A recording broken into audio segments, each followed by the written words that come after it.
안녕 친구들. 지구과학 선생님이에요. 자, 오늘부터는 우리가 새로운 단원에 들어갑니다. 바로 생동하는 지구라는 두 번째 대단원이에요.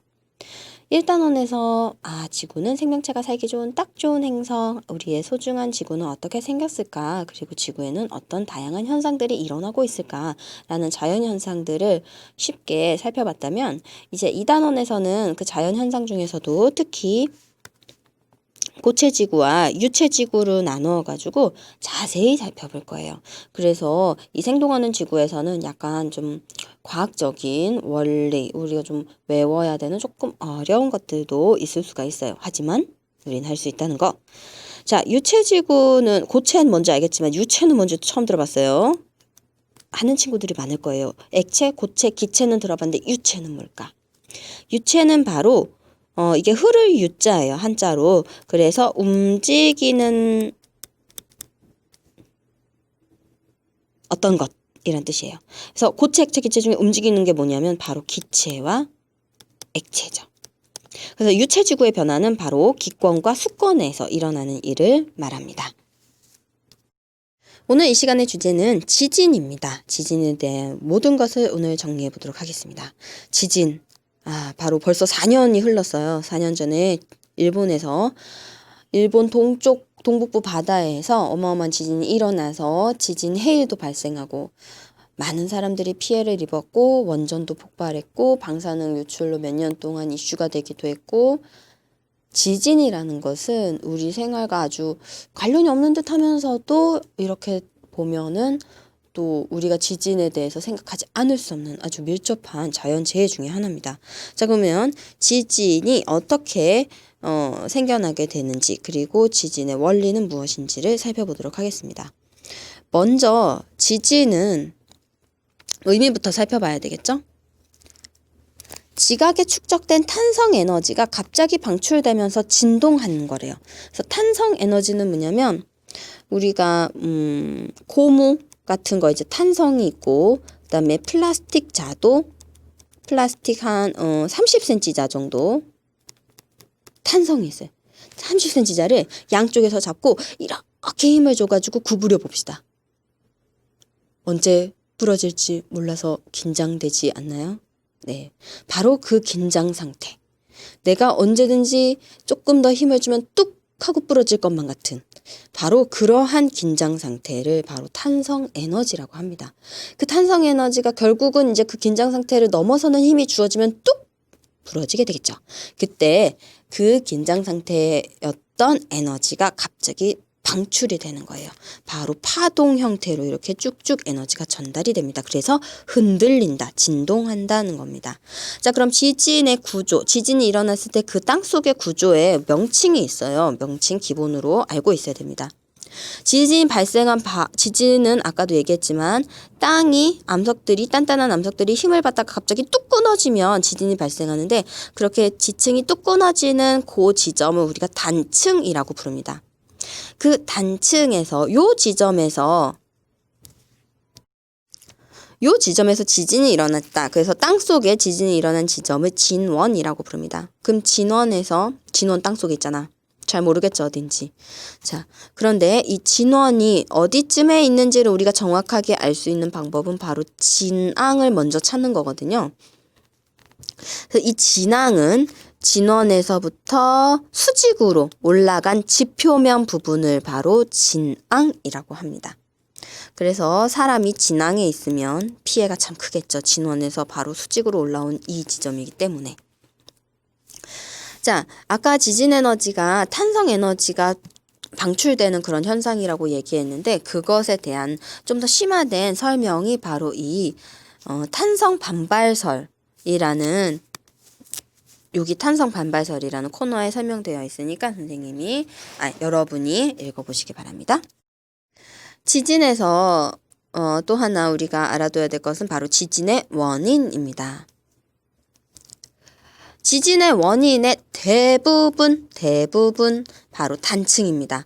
지구 내부의 힘이죠. 우리가 지난 시간에 지구 환경에 영향을 주는 세 가지 에너지원 중에서 지구 내부 에너지가 있었죠. 그래서 지구의 지각이 움직이는 거대한 힘이 있는데 그것에 의해서 단층이 생길 때 일어나고, 두 번째로 많은 것은 화산성 지진입니다.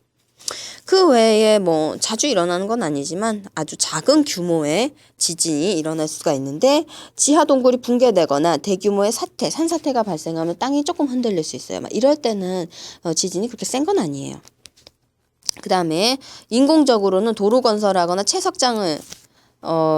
채석장에서 이제 막 굴착 작업을 하게 되면은 땅이 흔들릴 수 있습니다. 지금 김포에도 지하철을 건설하느라고 여러 가지 공사가 진행되고 있는데, 그래서 땅이 조금 가끔 흔들리는 걸 느낄 수도 있어요. 아주 약하게.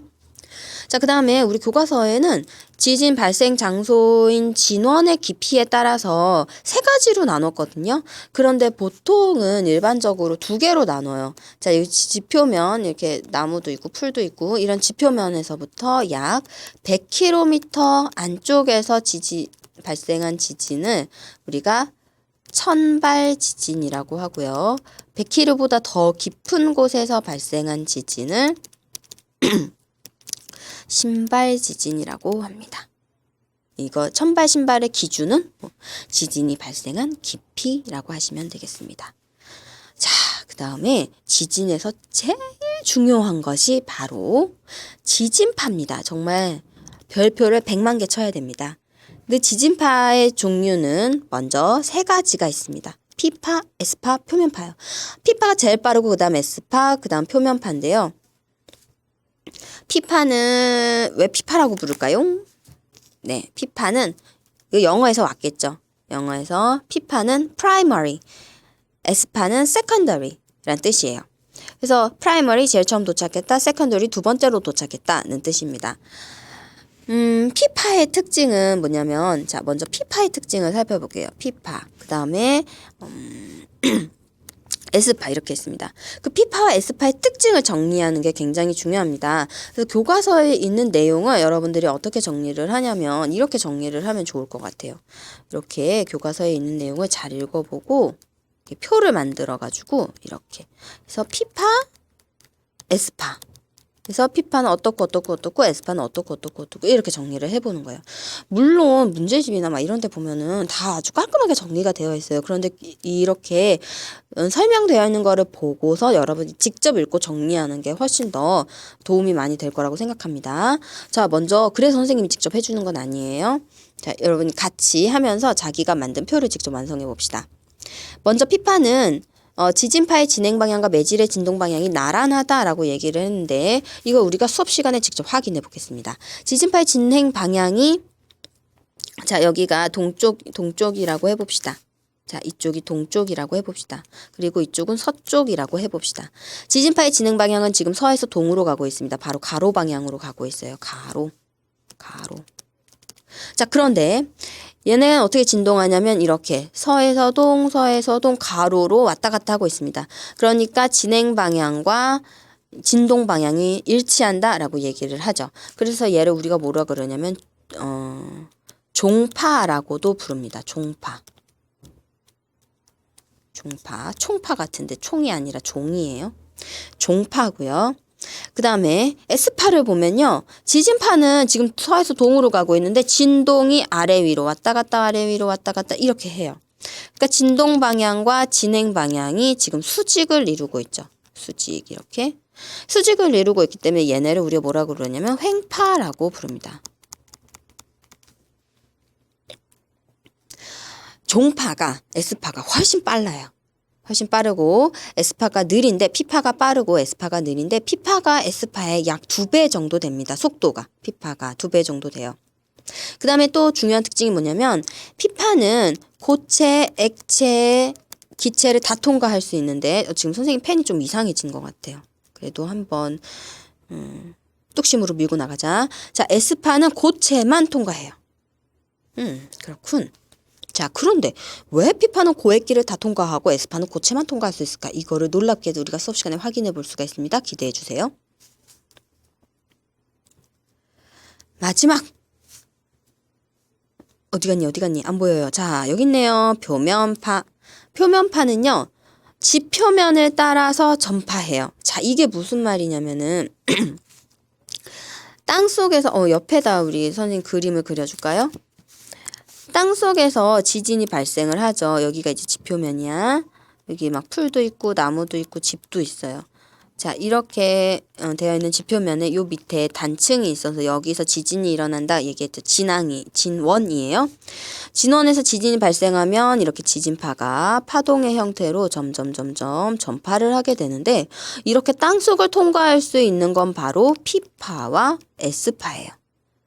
L파는 뭐냐면 P파와 S파가 이제 지표면에 도착했는데 일부가 지표면에서 새로운 지진파가 생기는 거예요. P파, S파의 일부가 변해서. 그래서 이 지표면에서 발생해서 지표면에서만 전달이 되는 이것이 바로 표면파입니다. 표면에서만 전파되니까 표면파라고 하는 거예요. 그래서 속도가 되게 느려요. 대신에 어마어마하게 흔들고 갑니다. 진폭이 가장 크다라고 얘기했는데, 이거 우리가 어디서 실감나게 볼 수가 있냐면, 지금 여기 교과서 밑에 보면은 지진 기록의 예시를 보시면 실감나게 볼 수가 있어요.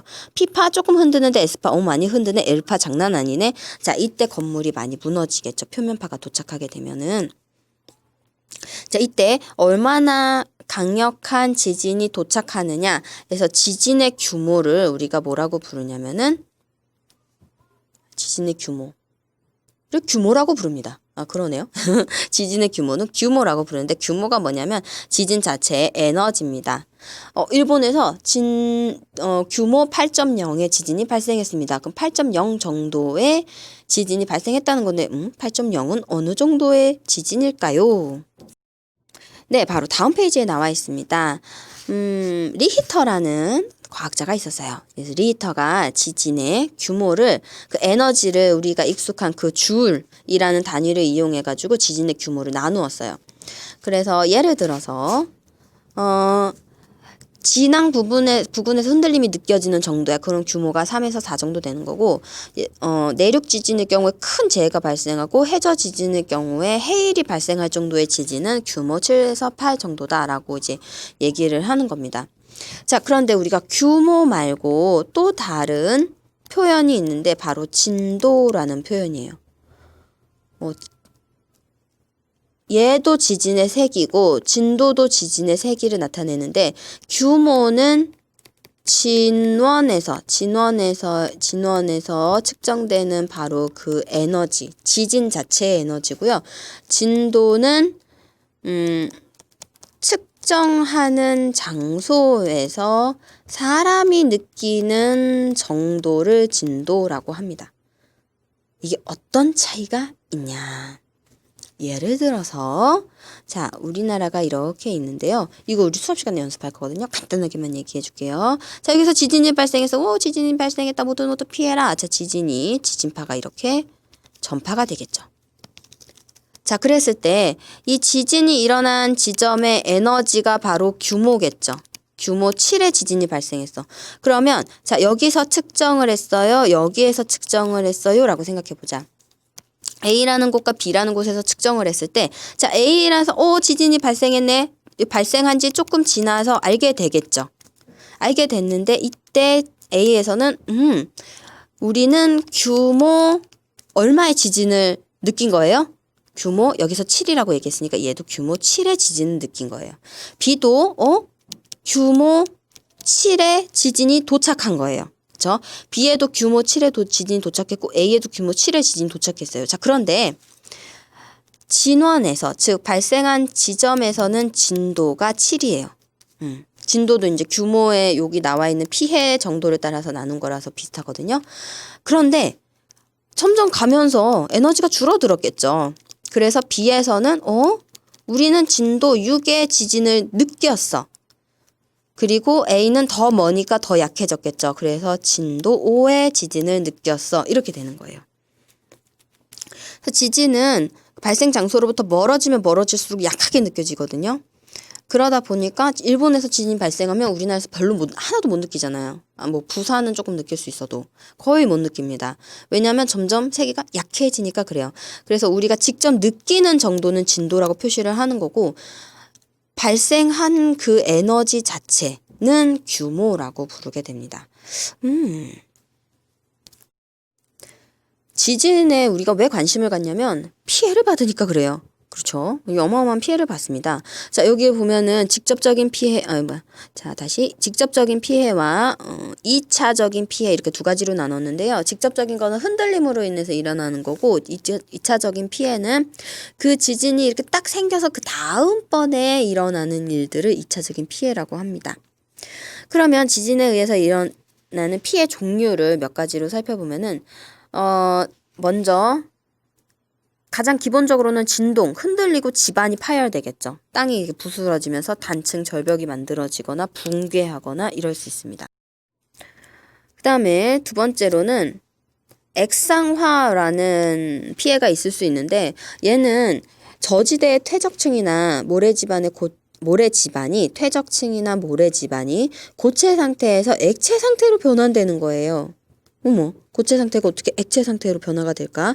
왜냐하면 지하에 지하수가 있잖아.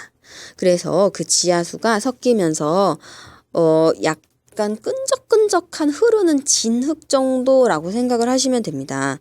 그냥 그렇게 되면은 단단했던 고체가 그렇게 되면은 지층이 그렇게 되면 건물이 기울어지거나 그 다음에 지하에 매설됐던 탱크나 배관이 지표로 떠오른다던가 이런 일이 벌어집니다.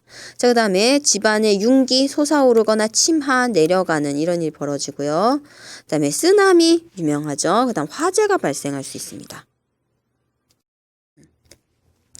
그리고 마지막으로는 진짜 지진이 일어나면 이걸 복구하는데 정말 오랜 시간이 걸립니다. 전 세계적으로 도움의 손길이 필요하기도 하고요. 질병도 있거든요. 왜냐하면 여기 읽어보시면 알겠지만 하수도나 수도관 파열시키고 하니까 굉장히 환경이 지저분하게 돼요. 병이 생겨나겠죠. 자, 그럼 지진 피해를 어떻게 하면 예방할 수 있을까요? 지진의 가장 큰 문제점은 뭐냐면 발생 메커니즘이 정확하게 밝혀진 게 아니에요. 단층 때문이라면서요. 그래요. 단층 때문이에요. 그런데 지금 현재 거의 모든 지각이 힘을 받고 있거든요. 근데 그 모든 지각의 모든 지점에서 발생하는 건 아니에요. 어떤 지점에서 언제 발생할지를 아직은 전혀 모른다고 볼 수 있습니다. 그래서 지진은 대부분이 아주 갑자기 일어나요. 그래서 우리가 어떤 대책을 세워야 되는지가 여기에 조금 나와 있거든요. 그래서 여러분들이 이거 읽어보고 정리를 사실 지금까지 지진학자들이 지진을 미리 알고 대피하면 정말 좋잖아요. 그래서 그 방법을 정말 열심히 연구를 하고 있는데 아직까지 큰 성과가 없다는 게 정말 안타깝습니다. 지금까지 이제 이 지진 전조 현상은 뭐냐면 전조 현상. 지진이 이제 앞으로 일어날 것이니까 그거를 알려주는 미리 일어난 어떤 증상 같은 걸 말하거든요. 그래서 뭐 다양한 이제 증상들을 여기다가 체크 해가지고 이런 게 일어나면 지진 발생하겠지라고 생각했는데 요 밑에 설명을 보면 알겠지만 이게 딱 맞는 것도 아니에요. 그래서 정말 지진을 예측하기는 아직 너무 어렵고 지진을 예측하는 어떤 방법이나 그런 어떤 획기적인 어떤 지표 지진을 알려주는 어떤 지표를 발견한 사람은 진짜 노벨상 줘야 되지 않을까 생각하고 있습니다. 자, 그러면 마지막으로 덧붙일 내용입니다. 예전에 일본의 고베 지역에서 아주 큰 지진이 있었어요. 1995년에 고베 대지진이라고 아는 친구들도 있을 거예요. 그 다음 2010년에 아이티 지진이 있었습니다. 둘 다 규모가 7.2, 고베 지진 7.2, 아이티 지진 7.0 비슷했어요. 그리고 진원의 깊이는 15km 정도였고 13km 정도였고 비슷했어요. 그런데 이 두 지진의 큰 차이점이 뭐였냐면은 피해 규모였어요. 일본 고베 지진은 역시 여기도 도시였고 여기도 도시였는데 6,000명 정도가 사망을 하고 6,000명 그리고 10만 이상의 가구 주택 좋겠죠? 주택이 좋겠는데 주택이 파괴가 됐어요. 그런데 아이티 지진 같은 경우는 무려 23만 명 굉장히 많은 사람들이 피해를 입었고 사망했고 25만 주택 이상이 피해를 받았어요. 왜 비슷한 강도 에너지의 지진이 이렇게 커다란 차이를 냈을까요? 가장 큰 이유는 일본은 워낙에 지진이 자주 발생하는 지역이었기 때문에 아주 오래전부터 건물을 지을 때는 내진 설계를 굉장히 중시했어요. 예전부터. 그리고 내진 설계 기술도 많이 개발을 했고. 자, 그래서 이렇게 차이가 나는 겁니다. 우리가 지진을 미리 예측하기는 어려워도 대비를 해서 피해를 줄일 수 있는 노력을 기울여야 한다는 것을 이 사건에서 알 수가 있습니다. 자, 마지막으로 그럼 지진이 일어나면 나쁘기만 한 거냐? 그렇지 않습니다. 우리가 지진으로 연구를 할 수가 있습니다. 우리 지진파 연구의 분야를 한번 살펴볼게요. 지진파로는 우리가 예전에 직권에서 알아봤듯이 지진파 속도를 이용해서 지구 내부 구조라든지 구조 연구를 하고요. 그다음에 지하에 매장된 자원을 탐사하는데 바로 이 지진파를 사용합니다. 자원이 밀집돼서 매장되어 있는 곳에서 지진파 속도가 조금 달라진다든지 아니면 속도가 빨라졌다 느려졌다든지 이런 것들을 이용해가지고 자원이 있다 없다를 판단할 수 있거든요. 대표적인 게 이제 뭐 석유라든지 이런 것들을 우리가 탐사할 수가 있죠.